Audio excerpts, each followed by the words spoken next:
Well, good morning. It's great to be back in Marion County. We're really excited about today's announcement.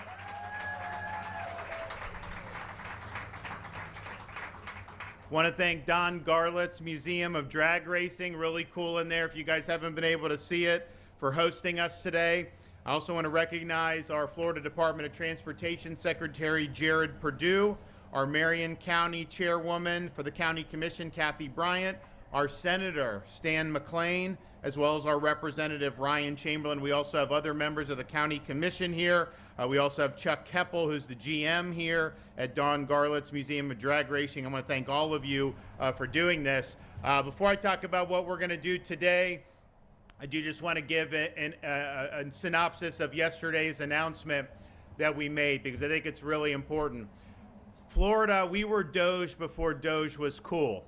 If you look, since when I became governor, we had 2019. So if you look at all the debt that Florida had from the 1840s until I became governor, just in my term, we've paid off 41% of the state's total historical debt. Could you imagine if they did that in Washington?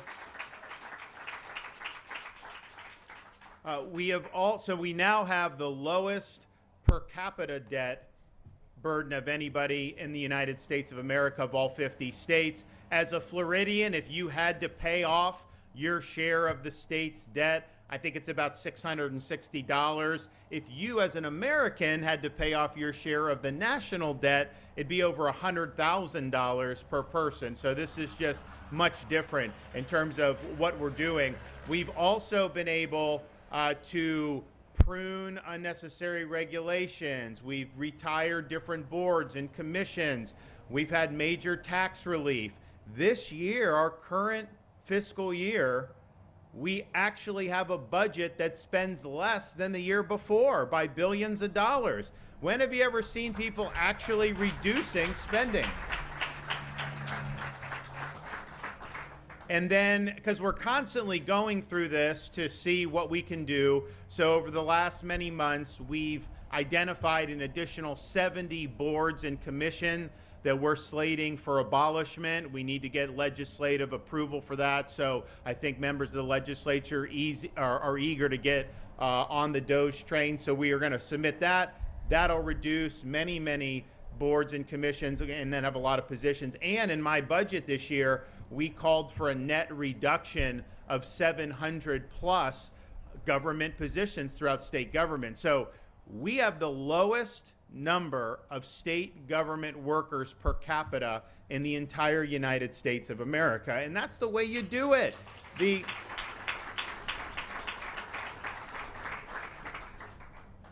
If you talk to people that move from New York and come to Florida, and just for the record, I'm not asking anybody to move to Florida. We've got a lot of people. It's not always easy to accommodate, but it is a free country, and you got to take it as it goes. People vote with their feet. But when people come from New York, so New York State, we now have millions of more residents than New York State does. They used to have way more people than we do. We were kind of similar for much of maybe the last decade leading into the 2020s, but now we have millions more folks than they do in New York. And yet, even with millions of more people, our budget is less than half of New York State budget. Yet, would you rather go to the DMV here or there? Would you rather drive on our roads or their roads? I mean, it's just crazy how much it costs, and they tax people to no end, and so it's really a vicious cycle. So we showed less than half the budget, millions of more people, yet deliver services that are better, deliver education, all the things that you want to do. So don't tell me that this can't be done. It of course can be done. And meanwhile, while we've been doing all of that, while we have the smallest government per capita, while we've reduced the debt, cut taxes, even reduced spending year over year, we have made historic investments in things that really impact the quality of life of Floridians. One of the things that we've done is major billions of dollars in increase for education and teacher salaries and scholarships for school choice. No one's ever seen anything like what we've been able to do with that. We've also done huge support for conservation efforts. We have the big Florida Wildlife Corridor. We have Everglades restoration. We have all these things that a lot of people didn't think were possible. We're doing it. It's not just the money, but that's important. It's also the leadership to be able to get it done, and we're doing that. But one of the things that we did a couple years ago is we looked around in Florida. We have one of the best transportation departments and road building exercises of anywhere in the country. If you drive on our roads, not that everything's perfect, but compare that. I mean, you drive around New York City, it's like you get motion sickness because it's like up and down, all this stuff. So they've done a good job. At the same time, when you have people moving into the state, and whatever the resident number is, like right now in Florida, you got to add a couple million to that because of all the people visiting. You know, they say, oh, Canada's upset at the United States. Canadians are going to rethink coming to Florida. No, they're not rethinking it. I see these license plates everywhere. So they're here.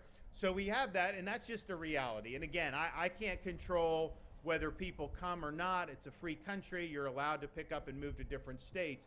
So we have to figure out, okay, what do we need to do to support this and to get ahead of it so we're preserving or improving the quality of life. So we launched a program a couple years ago called Moving Florida Forward.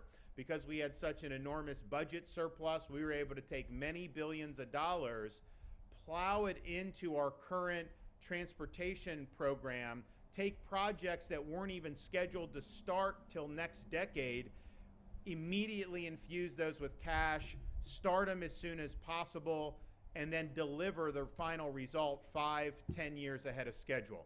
And you're seeing that all over the state with what we're doing. You know we have some areas that have some significant issues around the state. Obviously, we're here for one of those reasons. And so these billions of dollars are being put to use, and they are going to make a difference on quality of life. So what are some of the things that we're doing? We have at least 20 major interstate and roadway projects across the state that have been expedited through this initiative, including expansion of lanes and the addition of express lanes along I-4 in Polk and Osceola counties. I mean, I think people have been on I-4. The ultimate was great, that helped, but once you get past where that was done and the lanes are less, it's not even a rush hour thing. You could be there at any time of the day and there could be a backup. So this is going to have a major, major impact in Osceola and Polk counties, especially as people go to and from different parts of Central Florida. We also are funding and moving up the addition of regular express lanes on I-275 in Pinellas County. Those improvements are anticipated to reduce travel delays by almost 85%. Then it also adds capacity in case of hurricane evacuations, and unfortunately, we had to do that this past hurricane season with both Helene and Milton leading to evacuation orders in the Tampa Bay area. We also are doing a redesign of Golden Glades interchange on I-95 in Miami-Dade. Helps the major corridors get in there. It's a very difficult part of the state to make traffic improvements because it's all built out, so we don't have as many options, but this will make a big, big difference. We're also doing the Fruitville interchange on I-75 in Sarasota, changing it to a diverging diamond design.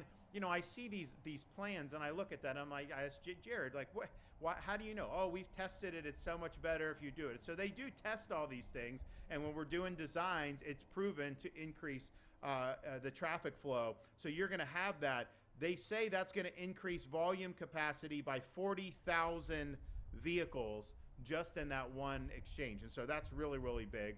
We're also widening US 98 in Bay County. We want to provide better access to Panama City Beach as well as the business. The Panhandle, unbelievable the amount of people that have moved there in the last 5-6 years. I mean, I remember during COVID, you know, we obviously wanted everyone to do what they wanted, but some local governments were difficult at first. I eventually just wiped the slate clean in the summer of 2020. But you know, you go to like Memorial Day of 2020, we were 2 months into COVID. If you were in like Fort Lauderdale, they tried to have different things. You were in the Panhandle, you didn't even know COVID existed. I mean, it was just like a normal thing. I had people, Texas, Louisiana license plates, Mississippi, Alabama, Georgia, all converge on the Panhandle, on 30A and all these places. It was unbelievable. And their summer of 2020 was the best summer for them in terms of revenue. This is in the height of COVID. That was the best that they had ever had in the history of the Panhandle, and it's only grown since then. People there, they want to move there. It used to be kind of people knew about it.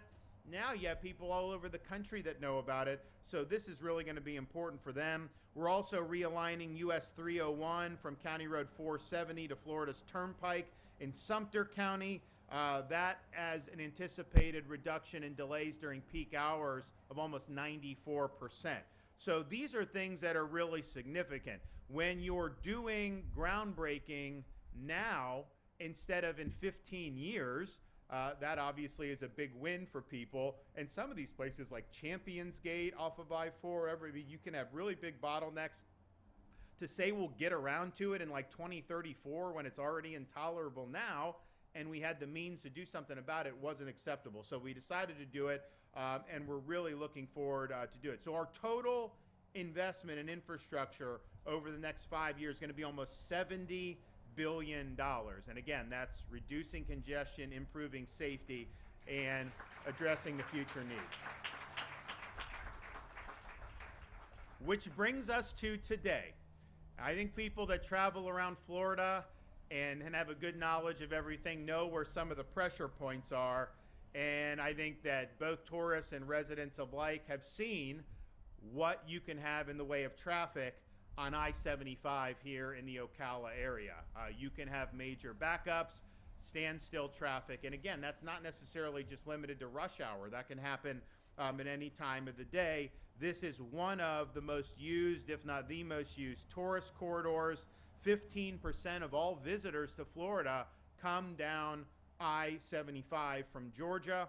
We also have major freight that's moved across I-75.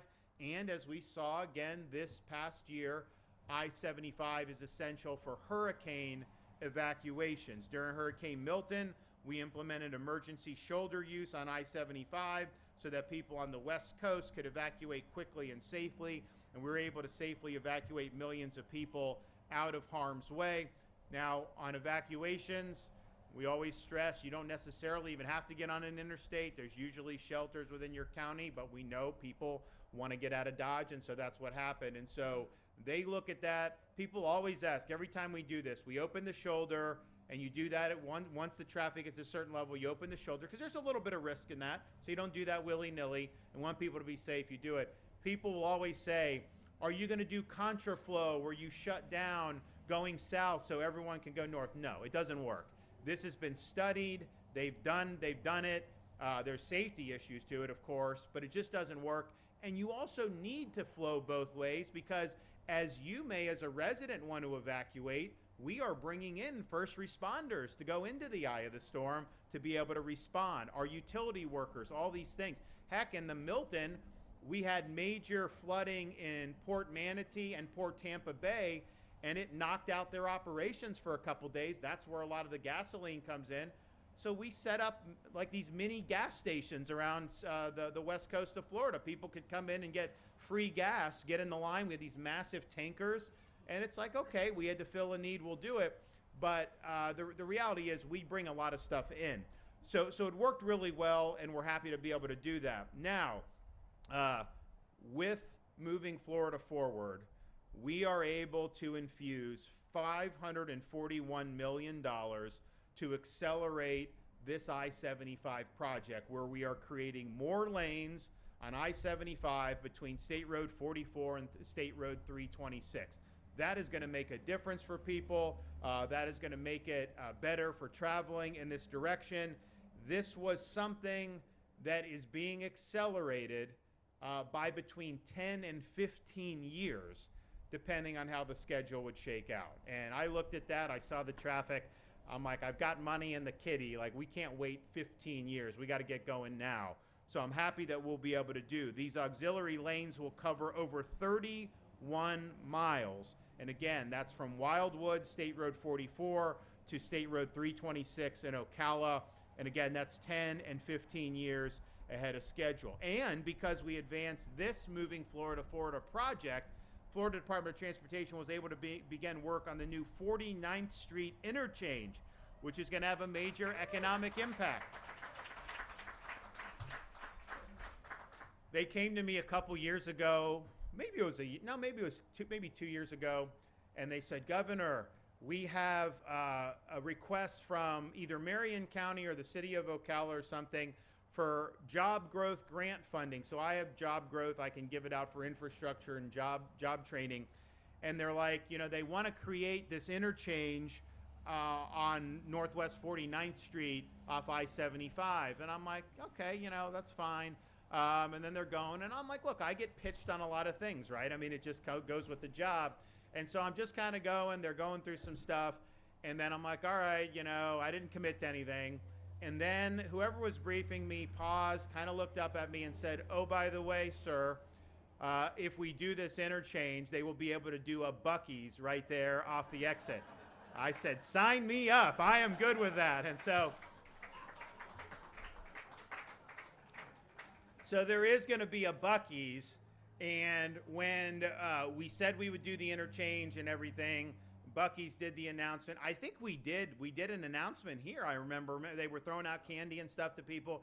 And at the time of the announcement, it was the largest Buc-ee's in the entire United States. Have all you been to who has been to a Buc-ee's before? Okay, most of you. I mean, it's like the Shangri-La of service stations. It is unbelievable.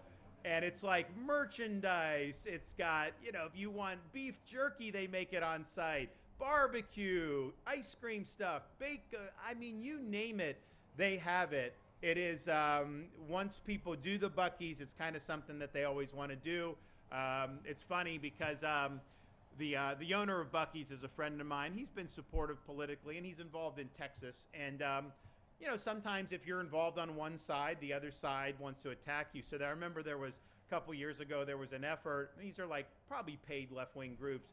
They wanted to boycott Buc-ee's because the owner had given to like Governor Abbott. And I'm like, yeah, that boycott ain't going to work very well. People are not giving up Buc-ee's. Don't worry about that. So we're going to be able to do that, and I think it's going to be really good. The first Buc-ee's went in St. Augustine off I-95 on the World Golf Village. The second Buc-ee's went in off I-95 on LPGA Boulevard in Daytona Beach. And both of those have been wildly successful. Then you're going to have this one, and they've also announced they are going to be doing a Buc-ee's off I-10 near Tallahassee, which is going to revolutionize driving on I-10. I can tell you that right now. So we're looking forward to all of that. So this is going to be really, really good. The regional economic impact of all of this is expected to exceed $2.3 billion. And so, you know, we're meeting the needs that the people have in this part of the state, but also just people who want to come to Florida, who want to travel through. We know it's important. Look, I mean, I don't know how you can possibly keep up with the population growth of the villages. I mean, it's unbelievable. They'll do home housing, they'll do new housing starts across the country. And there'll be places that are kind of booming, and then the villages is like this, but they're always number one. It's like nonstop boom, and they have Marion, they have Sumter, they have Lake, they have all kind of places around there. And so it's just a lot, right? And it puts stress on infrastructure. So we're responding here. We're going to hear from some other folks in a minute. And then after that, I'll probably take a few questions. Then we'll go over and we will actually do the groundbreaking of this project. And so I just think it's important to reflect. This groundbreaking would have happened in like 2035 or 2036 had we not done our Moving Florida Forward initiative. And part of the reason we were able to do it is because we've had a strong economy. We've been wise with your money. We generated big surpluses. And I was actually to the point we're like cutting billions of dollars in taxes. We're paying down debt, and I still got all this money. And you know, we've quadrupled the rainy day fund almost since I've been governor. We've got plush reserves, but it's like, okay, if you're gonna have to do these projects anyways, we know we're gonna spend the money. Why don't we just do it now and actually get it done so that people can benefit? So thanks for everyone that's been involved in this. I think this is a really monumental day for the state of Florida. This is only one of many projects that have either already broken ground or will soon break ground, and many projects that will be completed, not just ahead of schedule, but 5, 10, even 15 years ahead of schedule. That is something that as a taxpayer of Florida, you should be proud of. Okay, Jared Purdue, Florida Department of Transportation.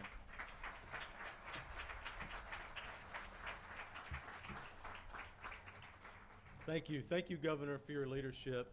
And as you heard from the governor, we were Doge before Doge was cool. And what better way to be an example for government efficiency than to deliver more infrastructure and deliver it faster? That's exactly what we're doing here in Florida under the governor's leadership. This I-75 project 2 years ago was just an idea. We went from an idea to construction in just 2 years. And that's really because of the governor's leadership and this idea to bring general revenue surplus to infrastructure when Florida is growing faster than it's ever grown before. So we really appreciate the governor's leadership, and I can tell you, with Governor DeSantis at the helm, our employees come to work and they work hard and they stay until the job is done. That's exactly what you're going to see here on I-75. We're super excited about this investment, and you're going to start to see a lot of work happening out there, and it is going to bring congestion relief, as many of you know, to one of the worst sections of interstate in the entire state of Florida. So if you look at what we're able to do, you also heard from the governor, as part of this Moving Florida Forward project on I-75, we're also advancing the 49th Street interchange here in Marion County. I can tell you that's only possible because of the great partnership we have with Marion County. That interchange is going to connect a local road loop all the way around the Ocala area. It's going to create tremendous growth, not only as Buc-ee's coming to town, which we're very excited about, but there's a ton of industrial development plan. It's going to create thousands of jobs, and as you heard from the governor, it's going to have over a $2 billion economic impact. So we're really excited to do that. Another great example of Doge advancing more infrastructure as part of the governor's initiative. So thank you for that. If you look at this project specifically, it's nearly $550 million. The construction duration will be 3 to 4 years, and we are adding an additional lane of capacity in each direction on I-75. And this is the biggest problem you have, especially even if you just have a stalled out vehicle on the shoulder. It can create a 10, 12, sometimes 15-mile backup. I know many of you have been stuck in it. I've been stuck in it many times myself and wondered, I wish I knew somebody who could fix that. So we're excited about that. 3 to 4 years, construction will be done. You're going to see huge relief here in the Marion County area, and it's going to be great for the entire community. So thank you, Governor, for your leadership. Okay.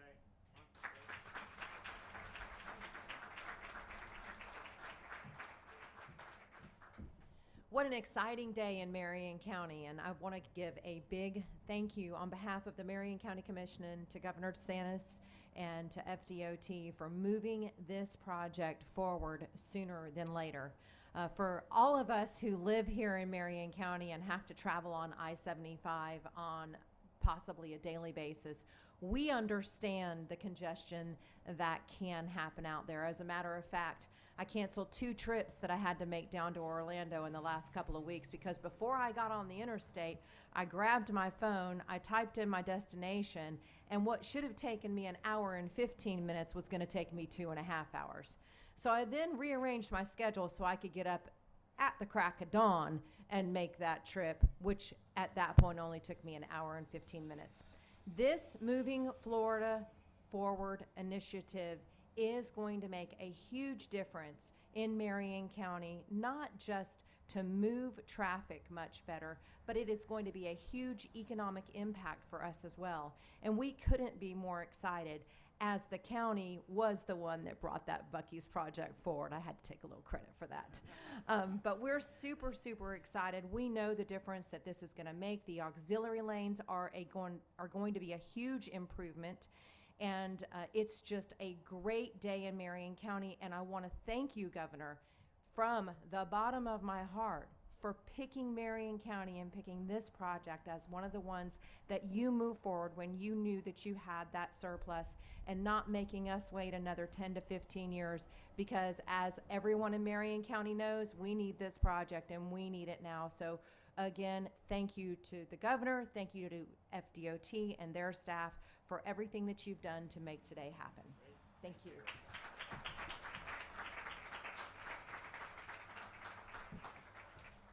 Well, good morning. It truly is a great day in Marion County, home of thoroughbred horses and a little stretch of I-75 here that we all know has had some challenges over the last several years, and certainly it's been a choking point for folks going north and south. And it's one of the questions that I get asked a lot by my colleagues and other folks even that work in state government. They say to me, they says, Senator, when are you going to get I-75 fixed so we can get back and forth? And so Governor DeSantis, I applaud you for the recognition that a strong, well-functioning transportation network creates prosperity and drives economic development. I appreciate the leadership and vision in crafting, moving Florida forward, the initiative. Secretary Purdue, to you and your team, who I have seen the governor tell you many times, get faster, and you guys respond in the right way. And so it's going to allow this section of I-75 to be completed way ahead of schedule.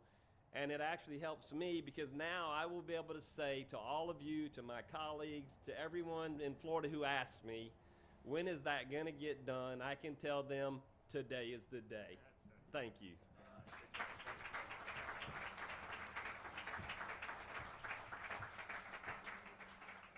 So I want to thank everyone that's been involved in this. We did this a couple years ago, so I think it was the legislative session, maybe 2023, where we worked with them to get this teed up. We had to make some adjustments in 24 to make sure everything was good, but we've been off to the races on all these projects. It's really exciting. You know, we also did stuff when COVID hit. You had companies like the white collar people, a lot of them were work from home. Now, we never, said work from, people could, do what they want. Now I think like people need to be in the office, but at the time, there were a lot of people that were opting to do that. So the traffic really went down on our roadways. And so we accelerated things like I-4 in Orlando, some of these other things, because you could close more lanes and it really wouldn't make as big of an impact. And so as other people were kind of cowering, we're like, we're going to use this opportunity to really move some projects forward. And those projects have been very, very beneficial. It's been very helpful to see some of the stuff that's happened in different parts of the state. So thanks to everybody that's been involved. Appreciate our legislative partners. Appreciate FDOT. Appreciate everyone that helped bring this to fruition. Okay, I can take a few questions and then we're going to move and then we're going to do this. So yes.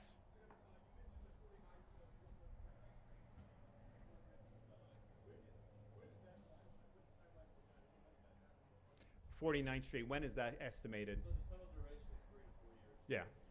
Yeah. Total duration 3 to 4 years for that one. Yep. Yes.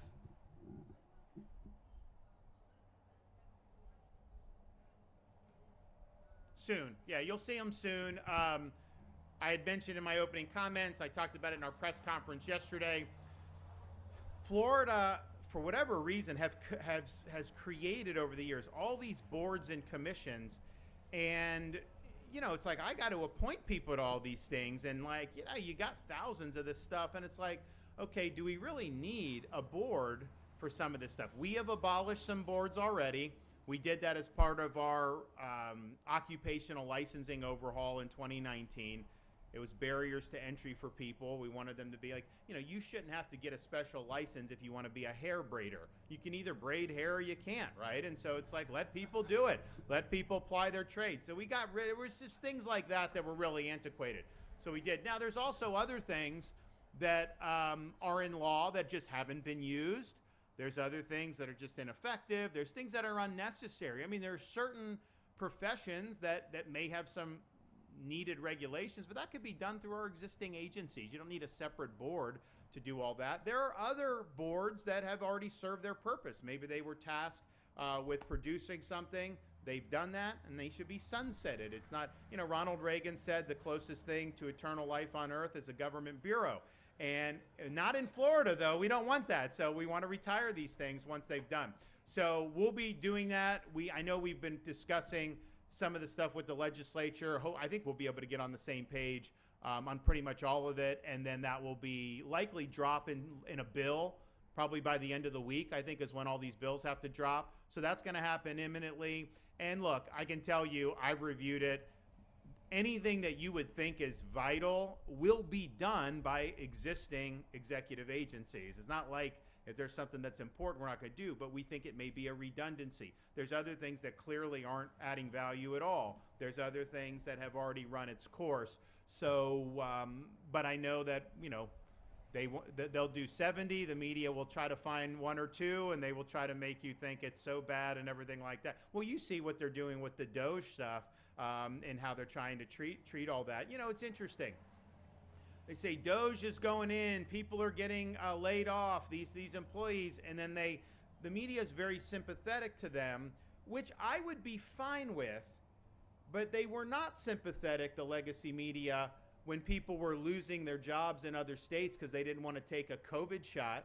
They were not sympathetic to the members of the military that got kicked out because of that ridiculous mandate. They're not sympathetic to people who were working on the Keystone Pipeline when Biden mothballed that. You don't hear those sob stories. So, you know, this is all just part of a narrative. At the end of the day, what they're trying to do is they want to defend having this fourth branch of government, this bureaucracy, and they want it to be that they don't think it should matter who gets elected. The bureaucracy should just do whatever the hell it wants. That wasn't how our Constitution was designed. Our Constitution was designed to have a legislative branch who you elect those folks to the House and now to the Senate after 17th Amendment.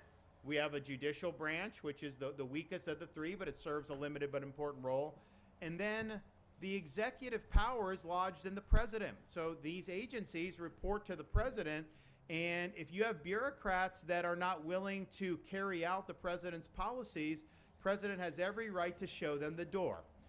And especially in the military, he has every right to show them the door.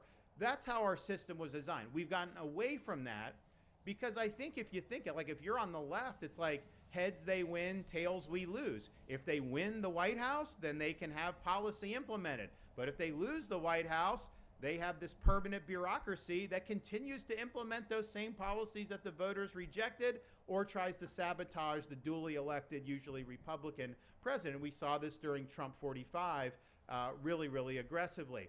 And then you'll hear, so the president removed the chairman of the Joint Chiefs of Staff. They removed some other senior military leaders. I think the chief of naval operations, some others. And you hear like bedwetting in DC media. Oh my gosh, he's doing all this. First of all, Obama removed hundreds of generals and admirals when he was there. But they have this idea that, oh, the president is trying to remove institutional resistance to his policies amongst the military. The military officers have no right to indulge in institutional resistance. They are pledged to support and defend the Constitution, so obviously the directives have to be lawful, but if they disagree with a policy, they have no right to try to sabotage that policy. And if they're not able to carry out those policies, then they should just find another line of work. That's the way the system works. If you believe that unelected military officers should provide institutional resistance to the duly elected president just from carrying out his job, then you would not be somebody that the founding fathers would have appreciated, because they were very concerned about military being superior to civil authority. They wanted the military always to answer to civil authority. And when president has policies, some of his policies are going to conflict with what the DC foreign policy blob wants. And I think there's a mindset up there that you can't do that. And that if someone tries to do that, even if they were duly elected, that you somehow, as an unelected member of either the military or some of these other agencies, have a right to try to kneecap it. That's not the way it works. And so when you see them going in and making personnel changes, one, constitutionally valid 100%, also removing some of these other folks in some of these other agencies that's now working its way through the courts, ultimately those are going to be found to be valid uses of Article 2 power as well. I mean, we can't have a situation where you have agencies that are able to just be free agents. That means your liberty is not protected. We elect one president to oversee all that. That's who these agencies need to be accounted to. All right, yes, one more.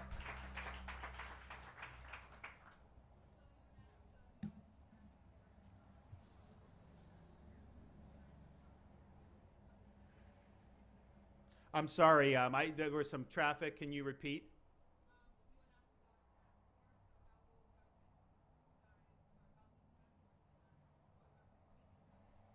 Okay, so the question is, how are we going to decide what's necessary, what's unnecessary? So With the state agencies, what we've been doing this anyways. So for example, we police every contract over a certain amount, and if there's any DEI or anything slipped in, we stop it.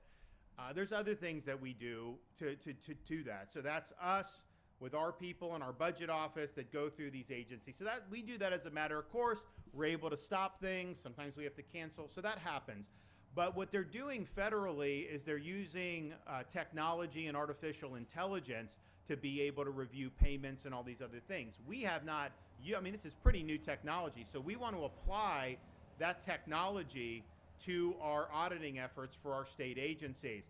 Maybe it's not going to lead to a lot. Maybe it can help us find things that is harder when you're just doing normal stuff. Now, we've done a good job, but I think this lets us do better. So if we find a contract, and I don't think it would be that there is DEI by name, but I think what they could do is try to reframe it, call it something else, and put it in. And to the naked eye, that may be more difficult to see, but in AI, they may be able to flag it and do that. So that'll be one thing that we're doing. The other thing we're doing is we're doing full audits of our state university system. We want to know how much administrative bloat is there, how many courses are being offered that is like ideological studies and we can just do away with, how many of this. So this really needs to be done. We've put in, with the legislature and me supporting, we've increased the money to our universities dramatically over the last 6 years. I mean, a lot. Definitely by 50%. Some say it's been close to double. I'd have to go back and look, but it's been a big increase. Now, your kids and grandkids, if they live in Florida, they pay $6,300 for in-state tuition. That's the lowest in the United States, and we're proud of that. Bright Futures, you can pay 0 or 75% off, depending on where you do.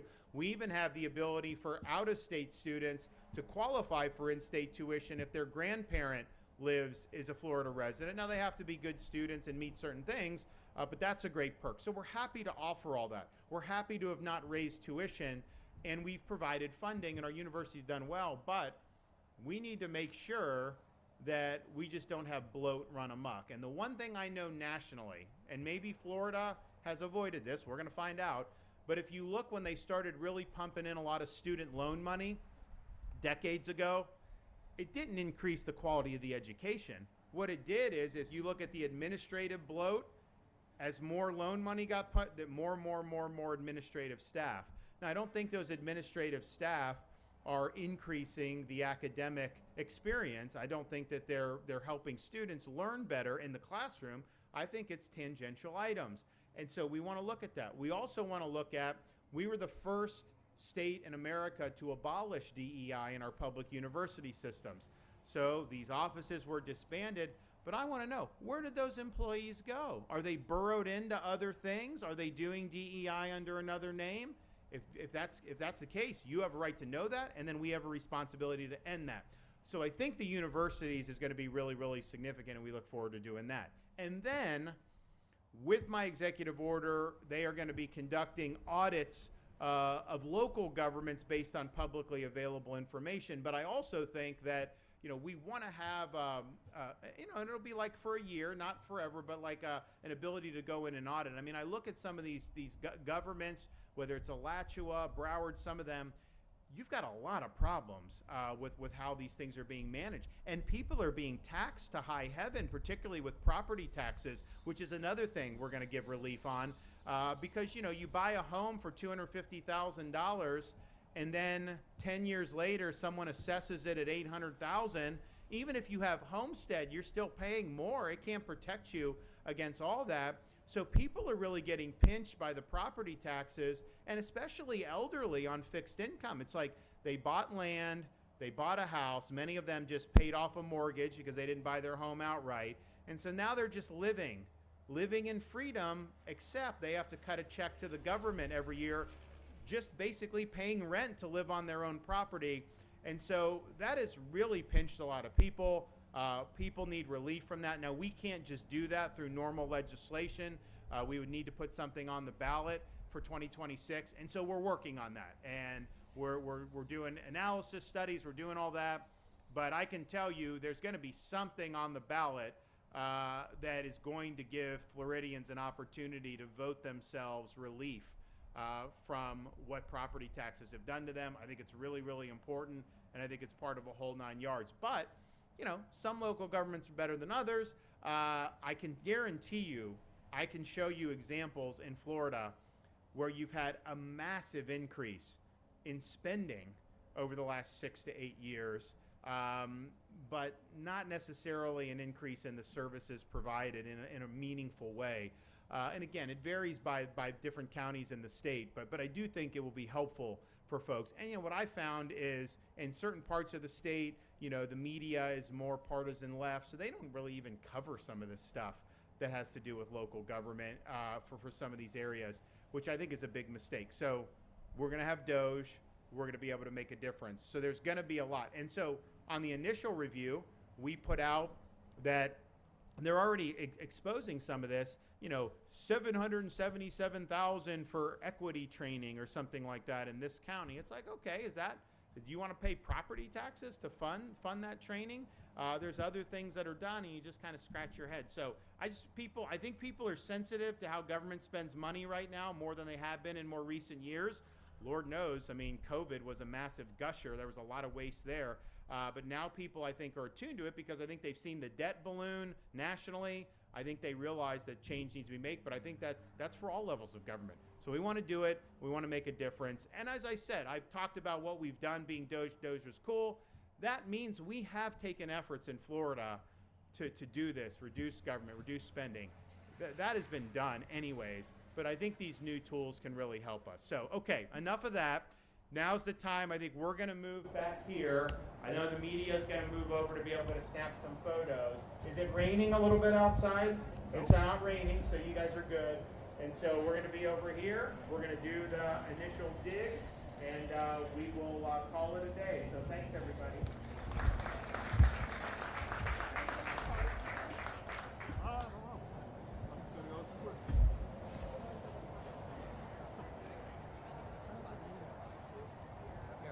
Press, can I have you line up right here, please? We'll have you guys be the first one right here. Thank you.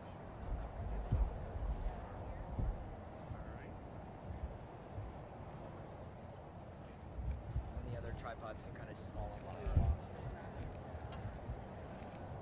Everyone.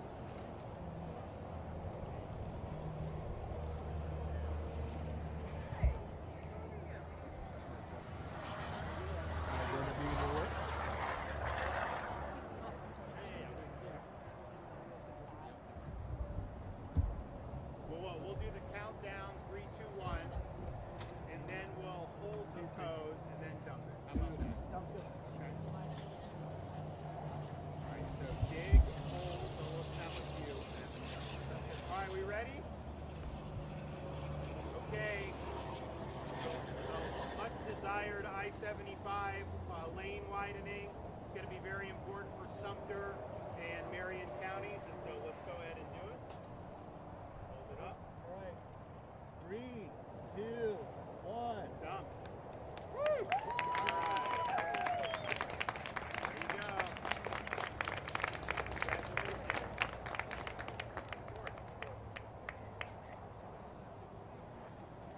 All righty.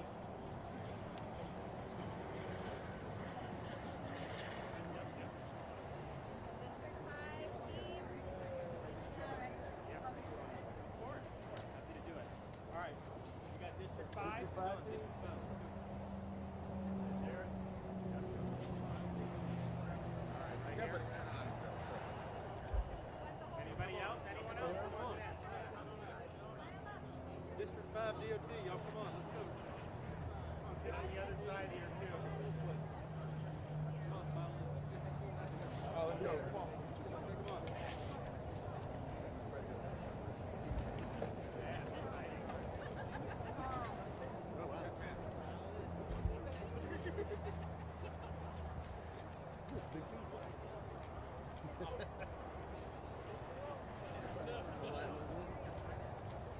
All right, everyone here. 3, 2, 1.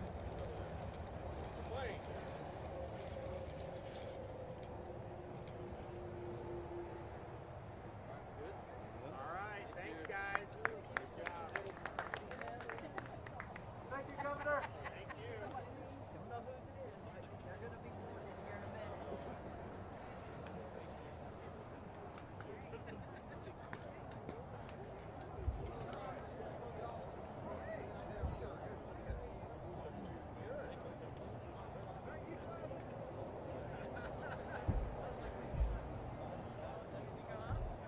he did. Of course he did.